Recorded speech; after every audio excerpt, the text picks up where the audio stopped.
नमस्कार, मैं हूं प्रसून। चुनाव खत्म और करप्शन के मामलों में एक्शन शुरू हो गया है। जून 2024 को सीबीआई की दूसरी चार्जशीट में लैंड फॉर जॉब स्कैम में लालू प्रसाद यादव, राबड़ी देवी और तेजस्वी यादव सहित 78 लोगों को आरोपी बनाया गया है। और बात करें सोनिया गांधी और राहुल गांधी की, तो उनकी भी मुश्किलें कम होती नजर नहीं आ रही हैं। नेशनल हेराल्ड मामले में मुश्किलें लगातार बढ़ रही हैं। अप्रैल 2024 में पीएमएलए अदालत ने प्रवर्तन निदेशालय द्वारा धन शोधन मामले में नेशनल हेराल्ड अखबार और उससे संबंधित कंपनियों की लगभग 752 करोड़ रुपए के संपत्ति के कुर्की के आदेश को बरकरार रखा। कोर्ट के फैसले के बाद ईडी द्वारा कंपनी की संपत्ति को अब अपने कब्जे में लेने की हरी झंडी मिल गई है। ईडी अब दिल्ली में स्थित हेराल्ड हाउस, मुंबई, लखनऊ सहित अन्य स्थानों को अपने कब्जे में ले सकती है। असल में 2012 में भाजपा के नेता और देश के नामी वकील सुब्रमण्यम स्वामी नेशनल हेराल्ड मामले में सोनिया गांधी, राहुल गांधी, मोतीलाल वोरा, ऑस्कर फर्नांडिस और पत्रकार सुमन दुबे, टेक्नोक्रेट सैम पित्रोदा के खिलाफ मामला दर्ज कराया। तब केंद्र में कांग्रेस के नेतृत्व वाली यूपीए सरकार थी। सुब्रमण्यम स्वामी ने दावा किया कि गांधी परिवार के स्वामित्व वाली यंग इंडिया लिमिटेड ने 2000 करोड़ रुपए से अधिक की संपत्ति और लाभ हासिल करने के लिए गलत तरीके से निष्क्रिय प्रिंट मीडिया आउटलेट की संपत्ति को अधिग्रहित किया। स्वामी ने यह भी आरोप लगाया कि यंग इंडिया लिमिटेड ने 90 करोड़ रुपए की वसूली के अधिकार हासिल करने के लिए सिर्फ 50 लाख रुपए का भुगतान किया, जो एसोसिएटेड जनरल लिमिटेड के नाम पर कांग्रेस पार्टी का बकाया था। यह राशि पहले अखबार शुरू करने के लिए कर्ज के रूप में दी गई थी। उन्होंने यह भी आरोप लगाया कि एसोसिएट जनरल लिमिटेड को दिया गया कर्ज अवैध था, क्योंकि यह पार्टी के फंड से लिया गया था। हालांकि इस मामले में सोनिया गांधी, राहुल गांधी को जमानत मिल चुकी है और सुप्रीम कोर्ट ने गांधी परिवार के खिलाफ कार्रवाई रद्द करने से इनकार करते हुए मामले के सभी 5 आरोपियों सोनिया गांधी, राहुल गांधी, मोतीलाल वोरा, ऑस्कर फर्नांडिस और सुमन दुबे को व्यक्तिगत उपस्थिति से छूट दे दी थी। कांग्रेस पार्टी ने एसोसिएटेड जनरल लिमिटेड को 90 करोड़ का जो लोन दिया था, उस लोन को कांग्रेस ने 90 लाख रुपए लेकर राहुल और सोनिया की कंपनी यंग इंडिया को बेच दिया। 2014 में जब केंद्र में भाजपा सरकार आई तो इस मामले की जांच प्रवर्तन निदेशालय यानी ईडी ने शुरू कर दी। मामले में सोनिया और राहुल गांधी पर कार्रवाई की तलवार लटकने लगी थी। ऐसे में दोनों कोर्ट पहुंचे। 19 दिसंबर 2015 को निचली अदालत ने इस मामले में सोनिया गांधी और राहुल गांधी को जमानत दे दी। 2016 में सुप्रीम कोर्ट ने उनके खिलाफ कार्रवाई रद्द करने से इनकार करते हुए मामले के सभी 5 आरोपियों को व्यक्तिगत उपस्थिति से छूट दे दी थी। अब सवाल उठ रहा है कि गांधी परिवार से कैसे जुड़ा है नेशनल हेराल्ड। तो आपको बता दें कि देश के पहले प्रधानमंत्री पंडित जवाहरलाल नेहरू ने 20 नवंबर 1937 को एसोसिएटेड जनरल लिमिटेड यानी AJL का गठन किया। इसका उद्देश्य अलग अलग भाषाओं में प्रकाशित समाचार पत्रों को प्रकाशित करना था। एसोसिएटेड जनरल लिमिटेड के अंतर्गत अंग्रेजी में नेशनल हेराल्ड, हिंदी में नवजीवन और उर्दू में कौमी आवाज प्रकाश पत्र प्रकाशित हुए। भले ही एसोसिएटेड जनरल लिमिटेड के गठन में पंडित नेहरू की अहम भूमिका थी, लेकिन इस पर मालिकाना हक कभी भी जवाहरलाल नेहरू का नहीं रहा, क्योंकि इस कंपनी को 5000 स्वतंत्रता सेनानियों का सपोर्ट था और वही इसके शेयर होल्डर भी रहे। 90 के दशक में यह अखबार घाटे में आने लगा।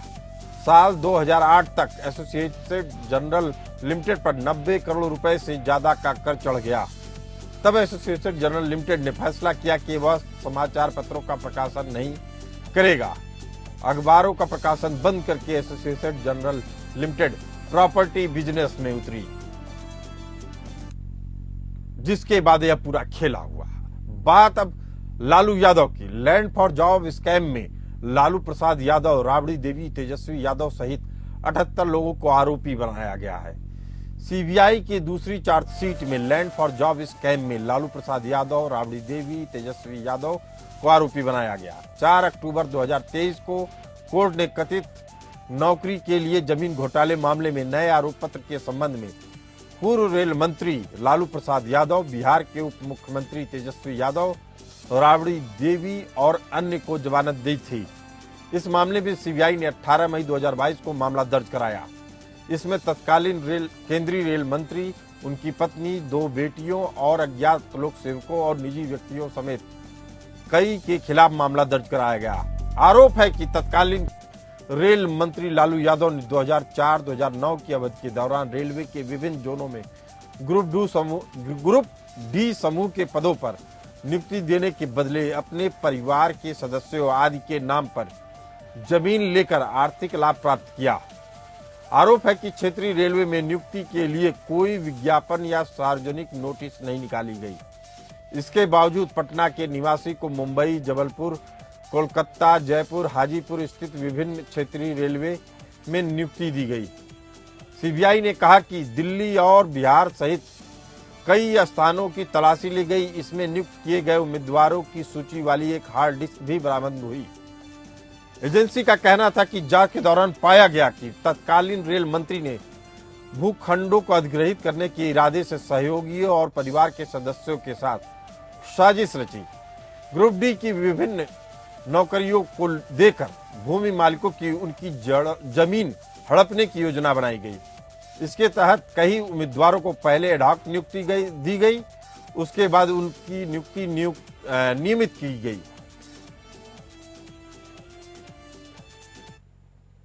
करप्शन पर प्रहार कितना राजनीतिक, इसी मुद्दे पर चर्चा करने के लिए हमारे साथ मौजूद हैं राकेश पोद्दार जी हैं, बीजेपी प्रवक्ता। इसके साथ ही हमारे साथ मौजूद हैं सुमित गर्ग, प्रवक्ता कांग्रेस, और संदीप चौधरी जी, राजनीतिक विश्लेषक। आप सभी का बहुत बहुत स्वागत है। पहला सवाल तो राकेश पोद्दार जी से, क्या जो लालू यादव जी वाले मामले में जो सीबीआई ने चार्जशीट फाइल की, अंतिम चार्जशीट फाइल की गई, वह 7 जून को फाइल की गई। ऐसा लग रहा है कि जांच एजेंसियां भी सत्ताधारी दल की स्थिति देखकर चार्जशीट फाइल करती है। ऐसा है क्या राकेश पोद्दार जी? प्रसून जी, ऐसा नहीं है। देश में नया प्रावधान आया 2019 में, और नया प्रावधान पीएमएलए कोर्ट के द्वारा नया नियम आया जो सुप्रीम कोर्ट ने भी आदेश दिया है। इस आदेश के अनुसार लगभग देश के अंदर 5000 मामले चल रहे। तेजस्वी प्रसाद यादव जी का मामला, रेल मंत्री जी का मामला पूर्व मामला है। ऐसा नहीं है। सोनिया गांधी जी का मामला देखिए 2007, 8, 10, 11 से चलता आ रहा है। ऐसा नहीं है। ये सब लोगों का मामला करप्शन का, कि देश को लूटने का काम किया। लैंड फॉर जॉब, हृदय नारायण यादव जैसे लोग, उनके ही लोग थे, उन्होंने ही याचिका दायर की कि मेरे बेटे से नौकरी देने के लिए मेरे से जमीन लिया। मीसा भारती जो आज सांसद बन गई पाटलिपुत्र से, लोग राबड़ी देवी पटियाला कोर्ट से जमानत पर चल रहे। सोनिया गांधी जी की बात कर ले, ये लोग भी जमानत पर चल रहे नेशनल अवार्ड केस पे, और ये सब लोगों के मामले हैं। ऐसा नहीं है। और हम लोगों ने तो उठाया जिस मामले को, उस बात को हम लोग रखना चाहते हैं देश के अंदर। मैं एक चीज कहना चाहता हूँ, Sonia Rahul company young India जो दिल्ली में 7 मंजिला हैराद हाउस किराए पे इन्होंने दे दिया। उसके बाद राहुल गांधी के जो एसोसिएट है उन्होंने अपना share market share Priyanka Gandhi के खाते में ट्रांसफर कराने का काम करते हैं। सब है 20 फरवरी 2011 में बोर्ड की बैठक होती है, उसमें इन्होंने सोनिया गांधी जी बैठे होते हैं। और बड़ा दुर्भाग्य लगता है, नेशनल अवार्ड केस के मामले में 10 जनपद में इनकी मीटिंग होती है, सोनिया गांधी जी के घर पे होती है। ये सब मामले देश के अंदर चल रहे हैं। मामले आज के मामले थोड़ी है। हाँ, जो भी भ्रष्टाचारी होगा वो जेल जाएगा। देश के प्रधानमंत्री बार बार कर रहे हैं। इस बार भी उन्होंने कहा एनडीए बैठक दल में कि भ्रष्टाचारी जेल जाएंगे, भ्रष्टाचार पर रोक लगाने का काम करेंगे। हम लोग अपने अंदर भी देखते हैं और बाहर के अंदर भी लोगों को देखने का काम करते हैं। डॉक्टर सुमित गर्ग जी, आपने राकेश पोद्दार जी को सुना, विस्तार से इन्होंने बताया मामला क्या है, और साफ कर रहे हैं कि राजनीतिक दबाव कुछ भी हो, झुकने वाले नहीं है, भ्रष्टाचार से कोई समझौता नहीं होगा। प्रसून जी नमस्कार जी। प्रसून जी, आज वो व्यक्ति ये बातें कर रहा है क्या ये कहूं वो दल ये बातें कर रहा है जिसने भ्रष्टाचार के सारे रिकॉर्ड तोड़ दिए? मैं कहूंगा कि ये दल और इस दल का नेता आजाद हिंदुस्तान के सबसे भ्रष्ट आचरण करने वाले लोग। कैसे मैं बता दूं? ये चालू हुए जीएसटी से, नोटबंदी का घपला किया, उसके बाद इन्होंने पेट्रोलियम का घपला तो अभी भी जारी है, रोज कर रहे हैं आपकी मेरी जेब से। राफेल में इन्होंने घोटाला किया, उसके बाद इन्होंने डॉक्टर सुमित गर्ग जी एक बात समझ लीजिए, आप जो भी बात नहीं सुमित गर्ग जी ऐसे नहीं चलेगा मामला। आप सुन लीजिए सुमित गर्ग जी, जिस मामले में सुप्रीम कोर्ट फैसला दे चुका है, सुप्रीम कोर्ट आपका क्लीन चिट दे चुका है, आप उस पर क्या आरोप लगा रहे हैं? क्लीन चिट तो बहुतों ने दे दी, क्लीन चिट क्यों दी बता देता हूं ना, वो भी आंकड़े भी सरकार ने ही पेश किए। आपसे 1 मिनट मेरी बात पूरी होने दीजिए। इलेक्टोरल बॉन्ड के नाम पर लूटा, वो तो सुप्रीम कोर्ट ने ही करवाया था ना, सुप्रीम कोर्ट की गाइडलाइंस में हुआ। एसबीआई को फटकार लगी रोज रोज की क्यों आंकड़े छिपाते हो। जब आंकड़े सामने आए तो भयावह दृश्य सामने आया कि देश के प्रधानमंत्री और गृह मंत्री ने किस तरह से कंपनियों से पैसा लूटा। वैसे अभी जाते जाते चुनाव खत्म होने से पहले शेयर घोटाला कर दिया, बच्चों के भविष्य से खेल के इन्होंने नीट घोटाला कर दिया। अरे भ्रष्टाचारियों, कुछ तो रहम करो। और ये रहम किसके ऊपर करे? भ्रष्टाचार पे रहम करे या किस पे करे? सुमित गर्ग जी आप मुद्दे पे नहीं आते हैं। नेशनल हेराल्ड का मामला तो आपके सामने है ना। मैं वहीं आ रहा हूँ, मेरे को बड़ा लेट कर दिया आते वहीं आ रहा हूँ। अरे मैं आ रहा हूँ सर, थोड़ा सा सब्र रखें।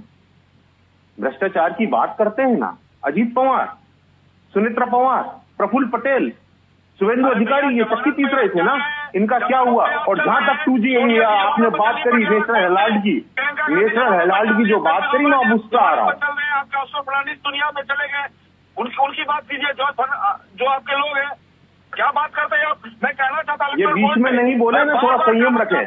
राकेश पोद्दार जी, डिबेट में अगर जनता के पास आवाज पहुंचे तो अच्छा ये होगा कि बारी बारी से लोग अपनी बात रखें। अभी सुमित गर्ग जी की बारी है, ध्यान से सुनिए। बताइए कि डिबेट कैसे होती है, आचरण उनको मालूम है जी। सुमित गर्ग जी आप अपनी बात रखिए। डॉक्टर सुमित गर्ग आप अपने मुद्दे पे आइए जी। हाँ, जहां तक आपने बात करी नेशनल हेराल्ड की, तो प्रसून जी मैं बताना चाहता हूं, आज से पहले एक 2G स्कैम हुआ था। भाजपा ने उसके दम पर, उसके नाम पर वोट बटोरे थे। क्या हुआ?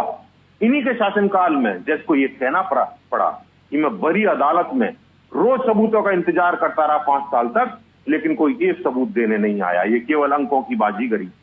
वैसे ही अंकों की बाजीगरी करके सरकार हमारे नेता को और उसके परिवार को बदनाम करना चाहती है, लेकिन कर नहीं पाएंगे। अब मेरी बात सुन लीजिए, हम पूरे अब नहीं आपकी बात होने पूरी हो देंगे। गई। अब मेरी बात सुन लीजिए जी सर, हाँ प्रसून जी बताएं। लालू यादव जी वाले मामले में जब जांच हो रही थी तो आपकी सरकार में भी जांच हो रही थी, और उसकी परिणति ये हुई कि लालू यादव जी को दोषी ठहरा दिया गया, जेल भेज दिया गया, जेल की सजा काटे, उसके बाद पैरोल पे रिहा होके आए, फिर गए, फिर अब एक नई समस्या है। ये 2 तरीके की बातें, एक तो भ्रष्टाचार हुआ, उसमें एक आरोपियों को सजा भी हो गई, तो इस मामले से तो इनकार नहीं कर सकते ना। और आपकी इस इंडिया गठबंधन में ऑलरेडी लग रहा है कि तमाम ऐसे लोग हैं जिनको सजा मिल चुकी है, लेकिन राजनीति की मजबूरी कहिए, वह अभी भी लबादा आप उड़े हुए हैं। हमारे साथ मौजूद है संदीप चौधरी जी, राजनीतिक विश्लेषक के तौर पे जुड़े हैं। संदीप जी, देश की जनता लगता है मानो मूर्ख बनने के लिए बैठी हुई है, उसके हाथ में कुछ भी नहीं है। मालूम है कि ये जेल होके आए हैं, अदालत ने इनको दोषी ठहरा दिया, सब कुछ है, उसके बावजूद भी ऐसे नेता जब कहीं ना कहीं चोर दरवाजे से संसद में आते हैं तो जनता को क्या लगना चाहिए, या जनता के पास क्या विकल्प है? संदीप चौधरी जी। देखिए प्रसून जी, बिल्कुल मैं आपकी बात से एग्री करता हूं, लेकिन जनता के पास कई बार विकल्प होने के बावजूद भी ऐसे लोग जो दोषी हैं, जो भ्रष्टाचारी हैं, जो बलात्कारी हैं, वो संसद में पहुंच जाते हैं। और कई तो बड़े बड़े क्रिमिनल हमने संसद में घूमते हुए देखे हैं। तो दुर्भाग्य है देश का, देश की राजनीति का, किस तरीके से वोट होता है। देखिए मैं आपको बहुत सारे एग्जाम्पल दे सकता हूँ। गोपाल कांडा जैसा व्यक्ति विधानसभा में पहुंच जाता है, मुख्तार अंसारी जैसे लोग संसद में पहुंच जाते हैं, अतीक अहमद जैसे लोग संसद में पहुंच जाते हैं, ब्रजभूषण शरण सिंह जिसके ऊपर राष्ट्रीय खिलाड़ियों के रेप का दोषी है, उसको कितना बड़ा नेता आप मान सकते हैं, कितना दबंग, जो खुलेआम कहता है कि हमारी दबंगई है, थी, रहेगी। तो ऐसे लोगों की फौज है हमारे पास। और भ्रष्टाचार के आरोप में जो लोग आरोप लगते हैं, बड़े बड़े आरोप लगते हैं, लेकिन चुनाव जीतने के लिए, अपनी अपनी समीकरण सेट करने के लिए पार्टियों को ऐसे लोगों को टिकट भी देना पड़ता है, और उससे बड़ा दुर्भाग्य जनता उनको जिता कर भेज देती है। तो मैं ये मानता हूँ ये कहीं ना कहीं हमारी राजनीति में दबंगों का या पैसे वालों का या इस पे रोक लगाने का पहला असर है। कदम कौन उठाएगा? न्यायपालिका को उठाना चाहिए या संसद को? संदीप चौधरी। ठीक है, बिल्कुल मुझे लगता है न्यायपालिका को इसके लिए कुछ कठोर मापदंड, कुछ स्पेसिफिकेशन देनी चाहिए जिसमें इस तरीके के लोगों से बचा जा सके। क्योंकि जब इस तरीके के लोग संसद में बैठेंगे और वो हमारे लिए कानून बनाएंगे तो वो कहीं न कहीं अपने लोगों का बचाव जरूर करेंगे। और उसका एग्जाम्पल आपको बता दूं, चाहे आपकी तनख्वाह बढ़े या ना बढ़े, आपको पेंशन मिले या ना मिले, इन लोगों को जितनी बार जीत करके आएंगे, अगर विधायक बनेंगे विधायक की भी पेंशन मिलेगी, सांसद बनेंगे तो उसकी भी पेंशन मिलेगी, और अगर राज्यसभा से सांसद बनेंगे तो ये 3-3 पेंशन उठा रहे हैं और कितनी मोटी मोटी। संदीप चौधरी जी बेहद अहम बात कर रहे हैं। राकेश पोद्दार जी, ऐसी स्थिति रही तो जनता तो ठगा महसूस करती है। आपकी सरकार है, आपके एनडीए की सरकार है, क्या आप जनता से वादा करना चाहते हैं कि इस बार मोदी सरकार ऐसे तत्वों से कोई समझौता नहीं करेगी और एक सख्त कानून लाकर ऐसे लोगों को संसद में प्रवेश से रोकेगी? 18वीं लोकसभा जो अभी बनी है उसमें आप समझिए कि 3 आतंकी अलगाववादी आ रहे हैं जो अभी तक देश के खिलाफ काम करते थे, देश के नागरिकों के खिलाफ काम करते थे, जिसमें इंजीनियर राशिद खान है, जिसमें इंदिरा गांधी के हत्यारे का बेटा बेअंत सिंह का बेटा जो है वो आया है, सरबजीत सिंह, अमृतपाल आतंकवादी है, तीसरा आदमी है। ऐसे लोग आ रहे हैं और हम हाथ पे हाथ धरे बैठे हैं। राकेश पोद्दार जी, आप जनता से कुछ वादा करना चाहेंगे इस मौके पे? प्रसून जी, जब से हमारी सरकार बनी है 2014 से लगातार कानून में सुधार हुआ है। पीछे आपने देखा 19 में भी सुधार हुआ, अभी 23 में सुधार हुआ, 24 में जनवरी में सुधार हुआ, गृह मंत्री जी ने सुधार किया, कानून में सुधार हो रहा है। हमने कहा ना कि 2019 में कानून का सुधार किया। राकेश पोद्दार जी, सुधार से काम नहीं चलेगा, क्रांति करनी होगी मोदी जी को। आप वादा करिए कि क्रांति करवाएंगे आप मोदी जी से, जनता की बात मोदी जी के सामने रखेंगे। देखिए, आपके चैनल के माध्यम से हम हमारे देश के प्रधानमंत्री बार बार कह रहे हैं कि देश के अंदर हम सोने की जो चिड़िया थे, सोने की चिड़िया बना के रखेंगे। जो भी लोग दोषी पाए जाएंगे उनको जेल भेजने का काम करेंगे। दोषी तो हमारे विपक्ष में बैठे लोग हैं। नहीं, विपक्ष में बैठे लोग नहीं है। सुनिए, जब कानून नहीं रहेगा सख्त तो तमाम लोग चाह के भी मजबूरी बस रहते हैं। कांग्रेस की तो हालत ऐसी है कि उनके 2 प्रधानमंत्री आतंकवाद की भेंट चढ़ गए। डॉक्टर सुमित गर्ग, जल्दी से आपका रिएक्शन चाहेंगे कि इंदिरा गांधी जैसी नेता की हत्या हो जाती है, राजीव गांधी जैसे नेता की हत्या हो जाती है, और दुर्भाग्य है कि राज्य की सरकारें दबाव बनाकर उसमें षड्यंत्रकारियों को एक तरीके का माफीनामा दिलवा देती हैं। 20 साल, 25 साल, 30 साल की सजा काटने के बाद 3 आरोपी चले गए श्रीलंका और 3 गुनाहगार यहाँ इंडिया में भी हैं। तो कैसे मैसेज जाएगा? प्रधानमंत्री तक पे हाथ डालने से ऐसे तत्व नहीं बाज आ रहे हैं, तो हमारी और आपकी क्या बिसात है? डॉक्टर सुमित गर्ग। प्रसून जी, सबसे पहले तो आपने जो अभी कहा 3 अलगाववादी संसद पहुंच गए, मैं आपकी बात को सेकंड करता हूं और उस पर अपने चिंता व्यक्त करता हूं कि किस तरह से अलगाववादी या कहूं तथाकथित आतंकवादी संसद पहुंच गई। ये बड़ी चिंता का विषय है और संपूर्ण राष्ट्र को दलगत भावना से ऊपर उठकर इस पर विचार करना चाहिए। बात आई, मेरे भाई ने कहा अभी, राकेश जी ने, कि हम भ्रष्टाचार को रोकेंगे। तो राकेश जी, हमारे राजस्थान में एक कहावत है कि जब बाढ़ खेत को खाए तो बाढ़ खेत को कौन बचाए। अरे, भ्रष्टाचार की जड़ें इस देश में कहीं हैं तो प्रधानमंत्री कार्यालय में, गृह मंत्री के कार्यालय में। उदाहरण दीजिए। मैं उदाहरण दे रहा हूँ, बिल्कुल। सुनिए आप राकेश पोद्दार जी, आवाज मेरे नेताओं के खिलाफ बहुत बोला, मैंने चुपचाप सुना। राकेश पोद्दार जी, आवाज बात सुनिए। चलेगा, मैं बता रहा हूँ ना, बिल्कुल मैं बता रहा हूँ किस तरह से लूट का खेल इस देश में चल रहा है। ये मेरी आवाज नहीं दबा पाएंगे। डॉक्टर सुमित गर्ग, मेरी आवाज लाउड करिए, इनको म्यूट कीजिए, इनकी आवाज म्यूट कीजिए सर। डॉक्टर सुमित गर्ग, आपकी आवाज आ रही है, आप अपनी बात रखिए। सर, मैं इसलिए कह रहा था कि ये हो रहा है कि जिस तरह से पेट्रोलियम के नाम पर डेली हमारी जेब पर डाका डाला जा रहा है। मैं बता देता हूँ 2010 से 2014 का समय जब हम जो कच्चा तेल था वो $90 प्रति बैरल खरीदते थे और उस पोजीशन में $135 प्रति बैरल खरीदते थे और जनता को 50 से 60 लीटर में देते थे पेट्रोल और डीजल। डॉक्टर सुमित गर्ग, मैं आपको बताऊं, बैरल किसी भी जनता को समझ में नहीं आएगा, महंगा दे रहे हैं जनता को बैरल नहीं समझ में आएगा, लेकिन इतना आंकड़ा जरूर समझ में आएगा कि 1 लीटर पेट्रोल का दाम 2014 में 72 था, 72 रुपए था। आज की रेट में कितना है? 100 रुपए के करीब घूम रहा है। तो आप इसे महंगाई मानेंगे? 2014 से 2024 पिछले 10 साल में इस सरकार ने 29 लाख करोड़ रुपए कमाए, या ये कहूं कि रिलायंस इंडस्ट्रीज को कमाए। इलेक्टोरल बॉन्ड के नाम पर भ्रष्टाचार की सारी हदें इस सरकार ने और इस सरकार के मुखिया ने। डॉक्टर सुमित गर्ग, आपकी बात से सहमत नहीं हुआ जा सकता है। राकेश पोद्दार जी 30 सेकंड में अपनी बात पूरी करिए जी। जिस पार्टी का मुखिया जमानत पर चल रहे और प्रधानमंत्री पे आरोप लगा रहे हैं, प्रधानमंत्री जी 13 साल मुख्यमंत्री रहे, 25 पैसा का कोई आरोप नहीं लगा सकता। 10 साल प्रधानमंत्री रहे, कोई 5 पैसा का आरोप नहीं लगा सकता। कैसी बात करते? सोनिया जी पटियाला कोर्ट से जमानत पर चल रहे हैं और हमको समझा। अभी बता देता हूँ जमानत पर कैसे जाते हैं, चिंता मत अभी बता देता हूँ। संदीप चौधरी जी, सेक्रेटरी प्रसून जी, सेक्रेटरी जो चलिए डॉक्टर सुमित गर्ग 30 सेकंड में अपनी बात रखिए। राकेश पोद्दार जी अब बात सुनिए। दुरुपयोग करके और ये आरोप लगा रहे हैं और ये बना रहे हैं। जहाँ तक जेल जाने की बात है, जेल से चंद्रबाबू नायडू भी जाके आए थे, क्यों उनको पहले उनके आगे मुजरा कर रहे हो? चंद्रबाबू नायडू जेल जाके भाषा पे संयम रखिए।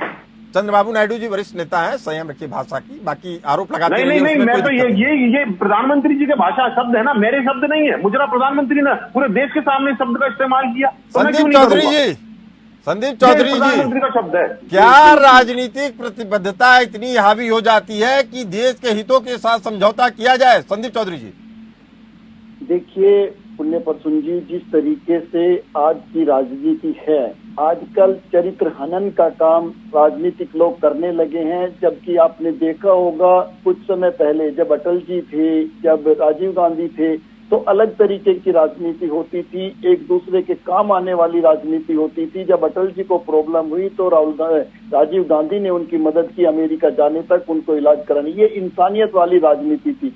लेकिन आज की तारीख में कट्टर ईमानदार कहने वाले लोग जेल में हैं। झारखंड के मुख्यमंत्री एक लैंड स्कैम में जेल में हैं। तो आप समझ सकते हैं, लालू जी के बारे में बताने की जरूरत नहीं है, कनिमोझी के बारे में बताने की जरूरत नहीं है, और ये लिस्ट बहुत लंबी है। कुछ चीजें प्रसून जी जब सत्ता चेंज होती है, सत्ता परिवर्तन होता है, तो तब आती है। क्योंकि अपना जो कहते हैं ना, अपने पेड़ की छांव में सब लोग बैठे होते हैं।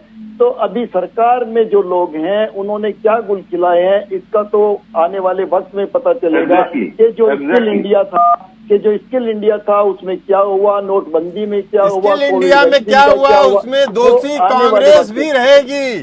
क्योंकि इस तरह की चीजें जो आती हैं वो लंबे समय तक चल रहा है। मैं दूसरी बात कह रहा हूँ, देखिए सुमित गर्ग की सत्ताएं आती हैं जाती हैं, देश के हितों के साथ समझौता ना हो यह बड़ी बात होगी।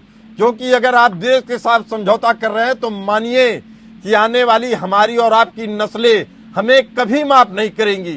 समय की कमी के कारण इस चर्चा को यहीं विराम देते हैं। आप सभी मेहमानों का डिबेट में हिस्सा बनने के लिए धन्यवाद। हमें दीजिए इजाजत, चलते रहिए एपीएन न्यूज के साथ।